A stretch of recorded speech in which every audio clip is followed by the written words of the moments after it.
ครับสวัสดีครับผมนวิทย์โอ้นะครับคณิตคบกลุ่มหนึ่งครับตอนนี้ก็จะมาอธิบายตรรกะของคณิตศาสตร์ง่ายๆครับที่โรงเรียนไม่เคยสอนนะครับแต่ว่ามันเป็นสิ่งที่อยู่ในธรรมชาติอยู่เลยครับคำว่าคณิตศาสตร์นะครับทุกคนก็อาจจะนึกถึงแค่ตัวเลขนึกถึงสิ่งที่มันยากมันทำยากแต่ความจริงแล้วคณิตศาสตร์มันอยู่ทุกที่มันเป็นพื้นฐานของเกือบทุกวิชาเลยก็ว่าได้นะครับถ้าเกิดเราลองคิดดีๆเนี่ยคณิตศาสตร์มันไม่ใช่ตัวเลขแต่มันคือตรรกะวิทยาดีๆนี่เองครับเพราะอะไรครับเพราะว่ามันต้องมีการวิเคราะห์แยกแยะเป็นระบบนะครับแล้วเราก็ต้องหาเครื่องมือแก้ไขพอหาได้แล้วเราก็ต้องมีวิธีแก้ไขแค่นี้แหละครับคณิตศาสตร์มันไม่ได้ยากอะไรเลยแต่ว่าสิ่งที่ผมจะให้ดูวันนี้เนี่ยมันค่อนข้างจะเป็นธรรมชาติอยู่แล้วแต่ว่าทุกคนเป็นสิ่งที่โรงเรียนไม่สอนแล้วก็ผมเชื่อว่าหลายคนไม่รู้ผมจะให้ดูเป็นคลิปวิดีโอของฝรั่งนะครับเป็นเขาทำมาดีมากเลยครับแค่การพับกระดาษแค่การพับครึ่งกระดาษทำให้คุณไปถึงดวงจันทร์ได้อย่างไรนะครับบางคนก็อาจจะบอกว่าโอ้มันเป็นไปไม่ได้หรอกแต่ความจริงแล้วมันสามารถทำได้ครับถ้าเราขยันนะ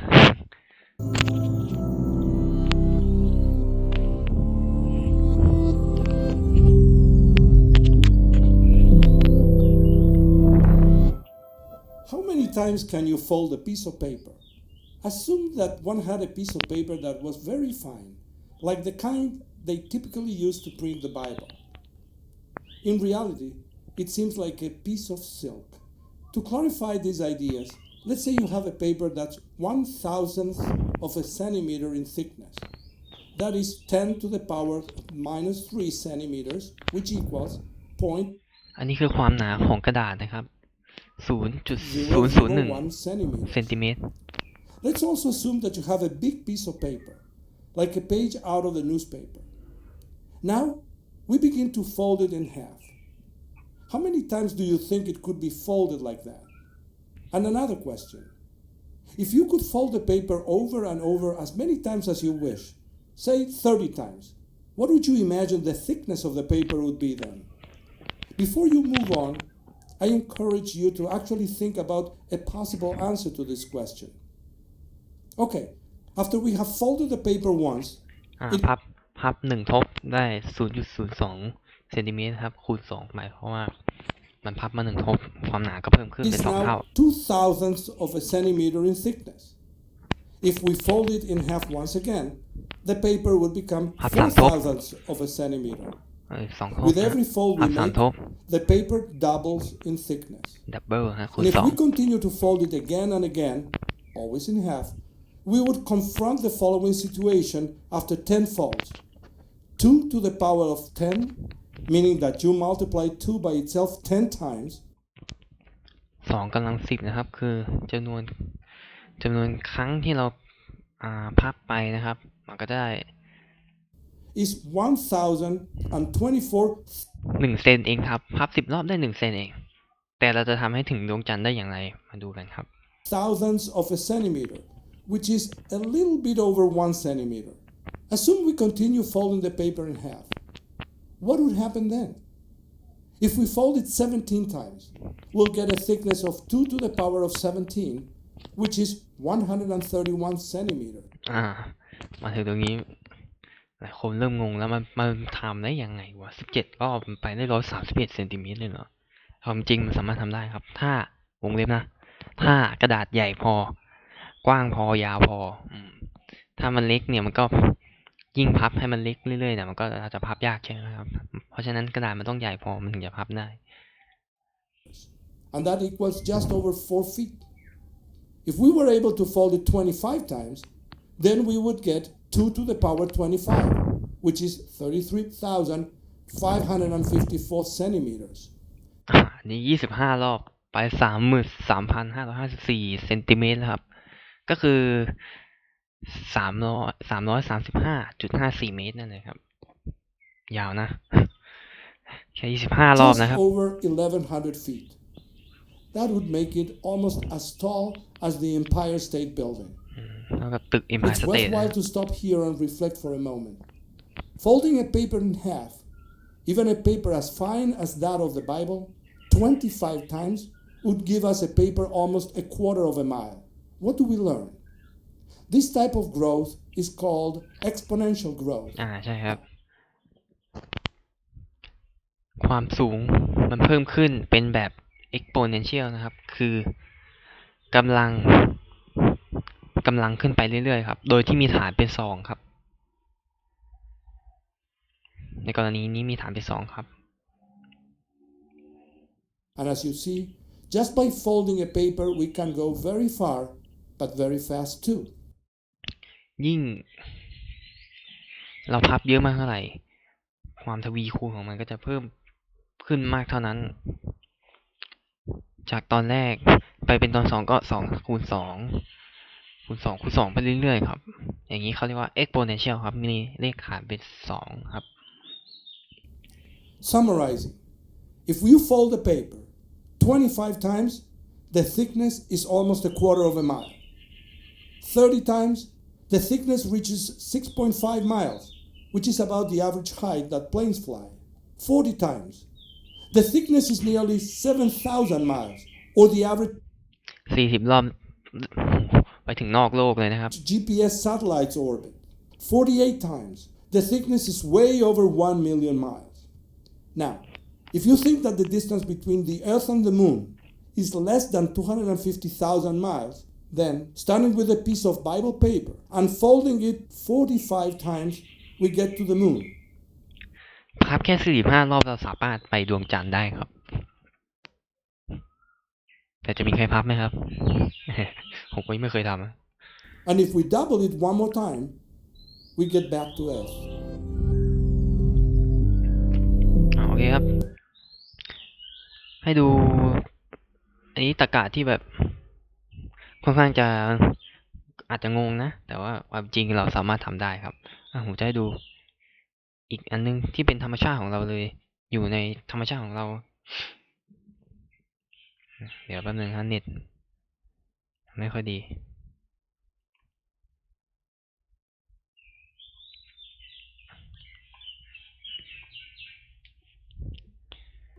สวัสดีค่ะดีไซเนอร์ทุกท่านไม่ทราบว่าทุกท่านรู้จักครูพงษ์กันหรือไม่คะสำหรับใครที่ยังไม่รู้จัก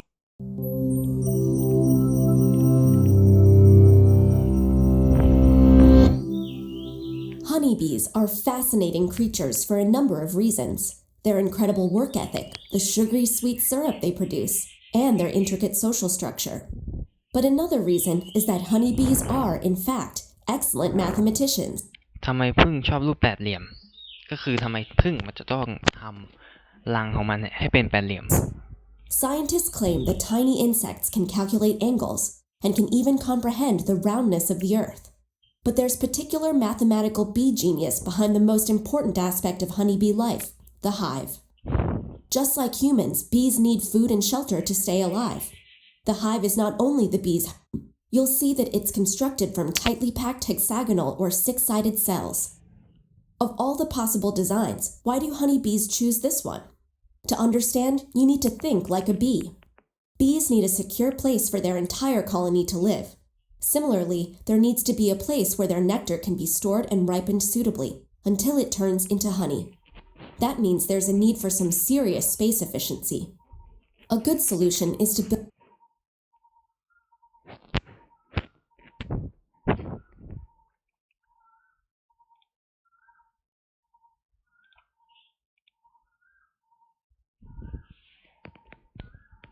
เน็ตไม่ค่อยดีนะฮะแป๊บนึง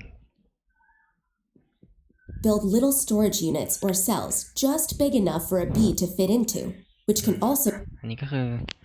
กักเก็บน้ำผึ้งนะครับเป็นการกักเก็บน้ำผึ้งของผึ้งก็มาดูกันว่าทำไมมันถึงต้องเป็นแปดเหลี่ยมฮะอันนี้มาดูในกรณีของวงกลม double as the containers in which nectar is stored, the bee's very own honey jars. The next thing is to decide what the little cells should be made out of. Bees don't have beaks or arms to pick up things, but they are capable of producing wax. The thing is, producing it is a lot of hard work. Bees have to consume 8 ounces of honey to produce just 1 ounce of wax. So they don't ผึ้งต้องบริโภค8 ออนของน้ำผึ้งนะครับเพื่อทำแว็กเพื่ออะไรครับแว็กเพราะว่ามันผึ้งเนี่ยมันไม่มีมือหรือไม่มีอะไรที่จะหยิบจับได้ใช่ไหมครับมันต้องใช้แว็กในการหยิบจับก็คือไข่นั่นแหละครับแว็กก็คือไข่นั่นแหละครับ want to waste it. So they need a design that allows them to store the largest possible amount of honey using the least amount of wax.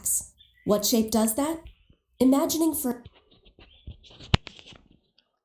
อันนี้มันก็มีคำถามแบบว่าเราจะทำยังไงเนี่ยให้ผึ้งมันกักเก็บน้ำผึ้งได้มากที่สุดโดยที่ใช้พื้นที่ให้คุ้มที่สุดแล้วก็ใช้ต้นทุนให้น้อยที่สุดมาดูครับ for a minute that all bees had to attend architecture academy and go to math class. Let's say they asked their geometry teacher,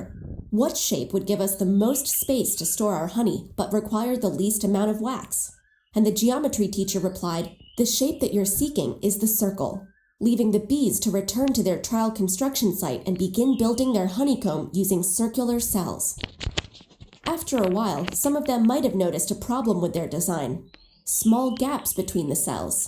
อันนี้ในกรณีของวงกลมนะครับเห็นไหมว่ามีช่องว่างแดงๆนะครับซึ่งแน่นอนว่ามันไม่ได้ใช้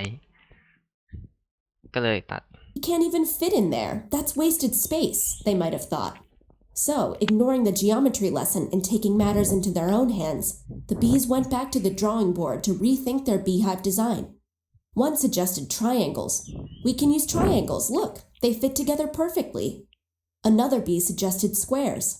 Finally, a third bee piped up and said, pentagons don't seem to work, but hexagons do. We want the one that will use the least amount of wax and be able to store the most amount of honey. Yes, I think that's the hexagon. Why? It looks more like the circle than the others. But how do we know for sure?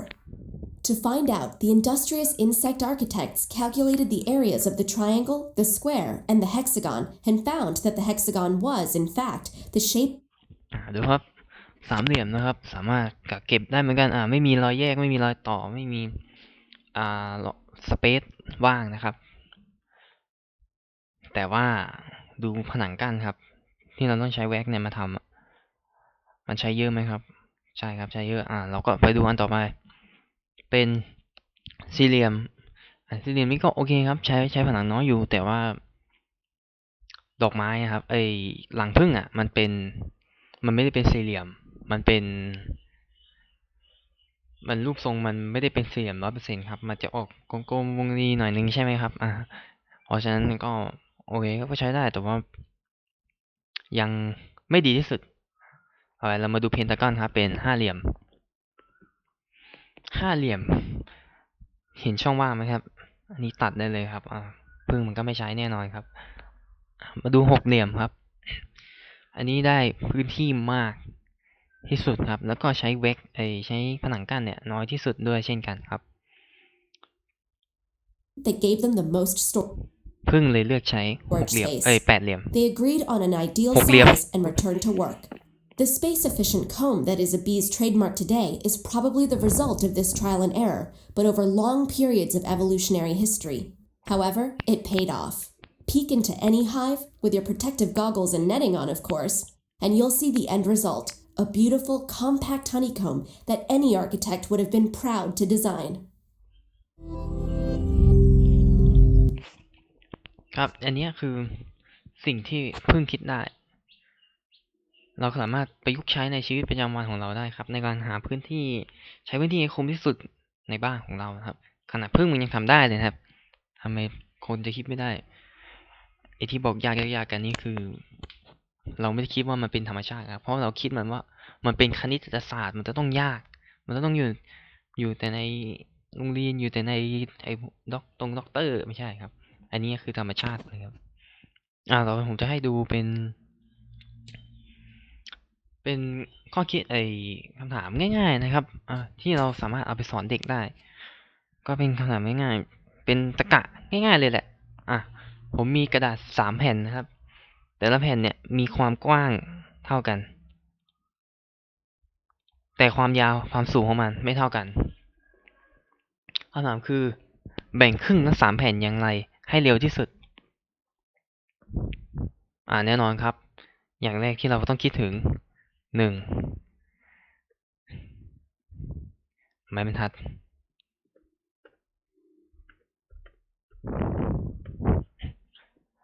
ถ้าเรามีไม้บรรทัดนะครับเราก็ต้องแบ่งทั้ง3แผ่นแบ่งครึ่งทั้ง3แผ่น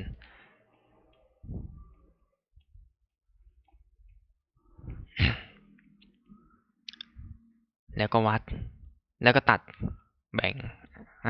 โอเควิธีนี้ก็โอเคครับก็อาจจะไวสำหรับบางคนนะแต่มาดูวิธีที่2ครับ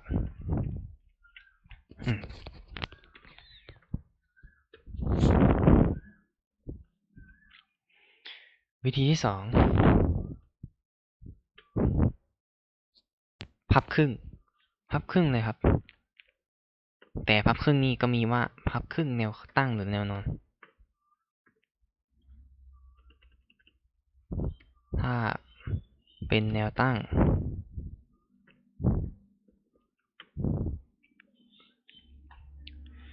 เป็นยังไงครับถ้าพับครึ่งแนวตั้งเราต้องพับกี่อันครับ1 2 3เพราะอะไรครับเพราะว่ามันมีความสูงที่ไม่เท่ากันเราก็เลยต้องพับทั้ง3อันครับแต่ถ้าเราดูอีกถ้าเป็นแนวนอนอันนี้คือวิธีที่ดีที่สุดแล้วครับเพราะอะไรครับเราก็ต้องมีวิธีของเราครับนั่นก็คือเอาไอ้3รูปเนี่ยมาทับกันแป๊บนึงมันทับกันยากมากเลยครับไอ้3รูปเนี่ยมาทับกันเรารู้อยู่แล้วว่าความสูงมันไม่เท่ากันใช่ไหมครับเราก็พับครึ่งมันเลยครับพับครึ่งมันทีเดียวเลยแต่เป็น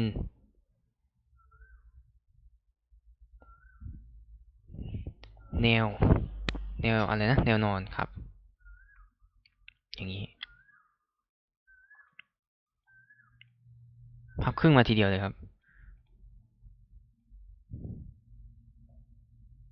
แค่นี้นะครับง่ายๆสรุปแล้วแนวนอนดีที่สุดครับอันนี้คือวิธีคิดง่ายๆเลยครับมีแค่นี้เลยครับขอบคุณครับ